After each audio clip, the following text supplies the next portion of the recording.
Hello, everyone. Welcome back to the Brutal Truth Podcast. I'm your host, Karinna Hogan. Hope you guys are having an amazing week. I am just going through it as far as my Muscle Mommy series. I am so fucking gun ho on this. This is like a fucking amazing. And I just I am a gym lover.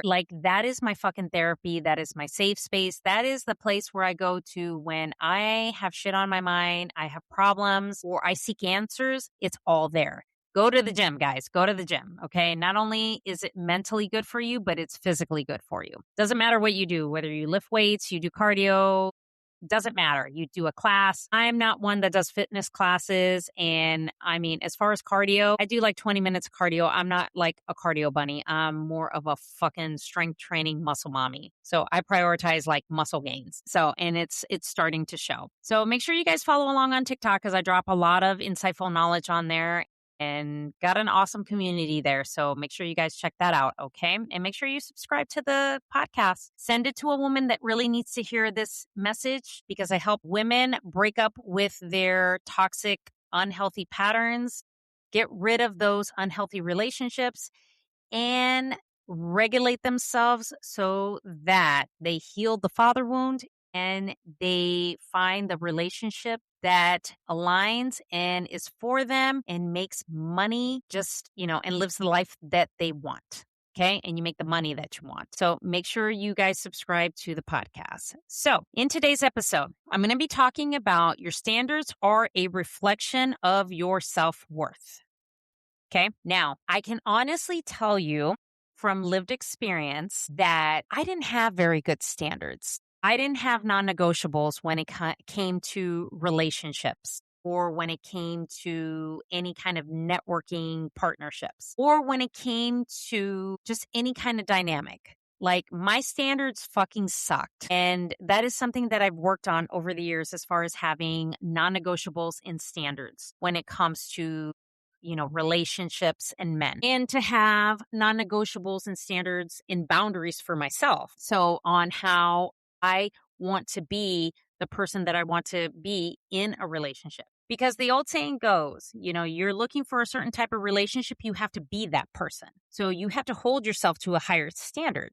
Okay. So when it comes to relationships, it's the same way. It parallels with money. Okay. Because if you make a bad decision on a relationship, a lot of times you make bad decisions when it comes to money, right? So we have to maintain really high standards, not only for ourselves, but for people that we interact with as far as in relationships. Okay. Like I have a very high set amount of standards. Okay. Like I expect a man who is respectful and they communicate and they have integrity and they have good character. Those are the quality and characteristics as some of the standards that I have. A lot of times, we put in these, criteria. Oh, they have to be 6 feet tall. They have to. No. Okay. If that is your preference, that's fine. But when it comes to standards okay, do I feel emotionally safe with this person? Is this person, have good integrity and good character? Okay. Is this person, faithful? Is this person able to communicate when things go wrong? Is this person going to go through the fucking shit in the trenches if I happen to get sick? One of the things that I have seen, and I agree with this statement so much, is don't pick the person that you have fun with. Pick the person who you can suffer with. Now, I'm not saying that you can't have fun with your partner or, whoever you choose to have a relationship with, but it sets a precedence and it shows you a person's character if they can suffer with you, whether it's in illness, whether it's through the trenches, when it comes to money, when it comes to hardships, whatever the case is. If that person can just, hold you down and say, I got you through the hardest times of your life, that's who you should be with.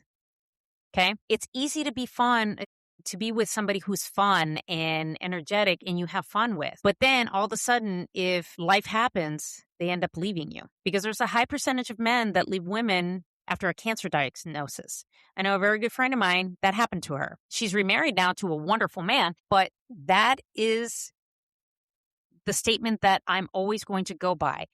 Don't pick the partner who you can have fun with. Pick the one that you can suffer with, because that will, that is the true test of time if that person is for you or not. So standards are really, really, really necessary, especially when you are out there in the dating world and you are picking partners or you want to have a serious relationship. Like, standards are something that you need to have, because a person's character, their integrity, the communication style, how they act when there's a disagreement, those are all things that you need to have and that need to be communicated. If you want marriage, you want kids, whatever the case is, like, you have to communicate the things that you want. Those are things that you should want in a relationship and not be afraid to ask for. And then, of course, there's non-negotiables. Now, my number one motherfucking non-negotiable that I have that every man seems to they just can't do nowadays, okay? And I hate to be shitting on you, men. This is not to shit on you or anything like that, but there has to be some kind of accountability when it comes to this. Communication is my top non-negotiable. Communication is key in a relationship. Communication is key when it comes to partnerships. Communication is key when it comes to friendships, okay? It is key on everything you do, especially in a relationship. You have to communicate with your partner. You have to communicate with the other person. I am not a fucking mind reader. I don't know what goes on in your mind, or if something bothers you, or if you're uncomfortable with something. Like, you need to communicate with me and let me know what the fuck is going on, because I can't figure that out. Okay? So communication is a big thing. Another thing is making sure that my partner is a priority. Like, that is non-negotiable, being a priority in your life. Now, I understand there's kids, there is, family and things like that. I'm not asking you to put them like at top tier, right? What I'm asking is to be a priority in your life. And that is a non-negotiable. Like, I have very few non-negotiables that I will not negotiate with. Communication is that top tier. And I am not wavering on that, because every human being on this planet should be able to communicate effectively. Okay?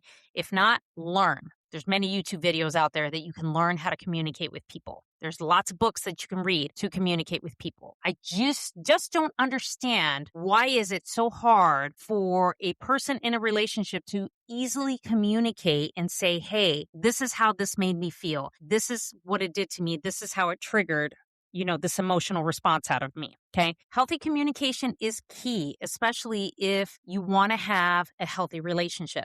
Listen, I don't know jack shit about having a healthy relationship. Every relationship that I've had has been nothing but chaos, confusion, and just a fucking hot mess. And a lot of it has to do with my father wound.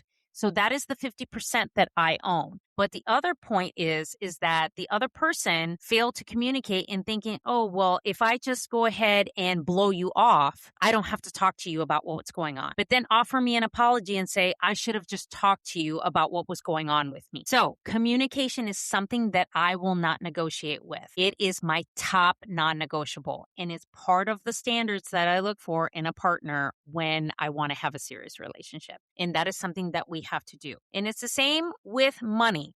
Okay. When you don't have just standards on, okay, this is how I'm going to operate my business, this is how I'm going to do this, then guess what? Your self-worth, if you don't have shit right in your business, it is a reflection of your self-worth.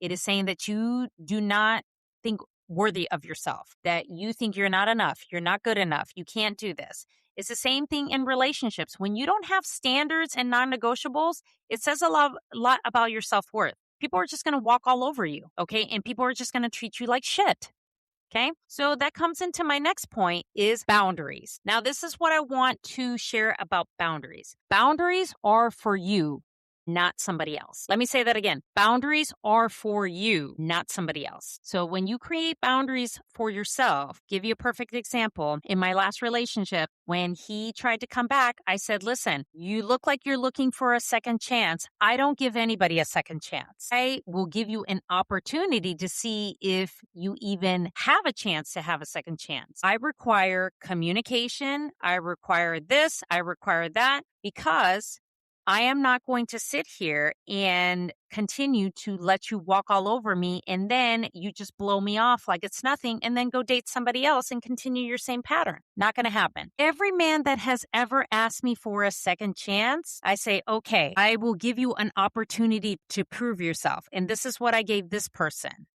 Okay. I said, I will give you an opportunity to prove yourself. I'm not going to tell you what you need to do. You as a man should know what to do. You're a man, right? Because men are primal hunters. That's ingrained in your DNA. So if I'm really the woman that you want, you won't know exactly what you need to do. To date, not one man has ever proven to me that they deserved a second chance. It's because they've all failed that mission. It's because I make it so difficult. And the thing is because it's like trust. You have to regain trust again.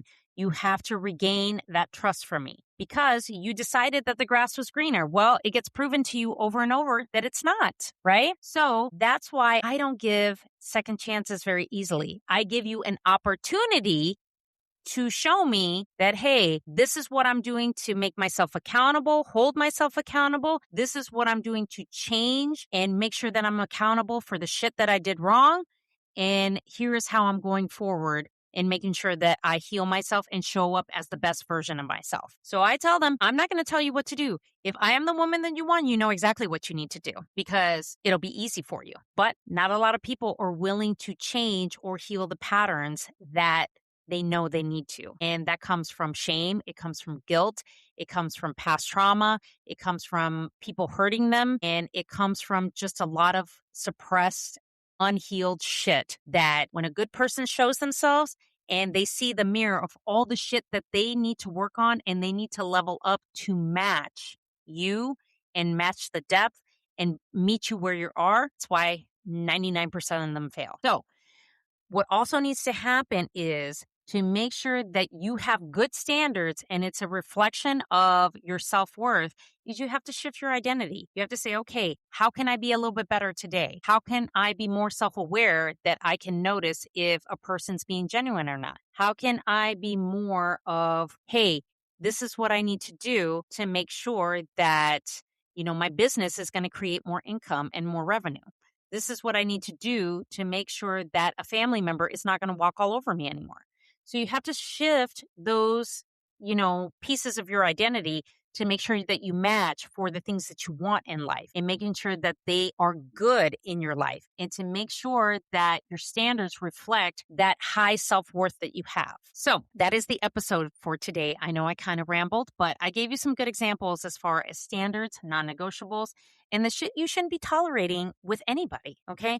Like, we can pick good partners. I know dating is a shit show. We can pick good partners, but you have to make sure that you are self-aware and making sure you pick up on people's character, their integrity, and red flags that may present themselves. Like I said, people will show you who they really are. It's not hard to spot. And they show who they really are in the beginning. They might, be on their best behavior, but I'll tell you, the mask falls off very fast and you get to see who they really are. So that is the episode for today. So make sure you guys subscribe to the show, follow along on TikTok where I give you all the juicy videos that may trigger the fuck out of some of you. So thank you so much for listening to this episode and I will chat with you guys in the next episode.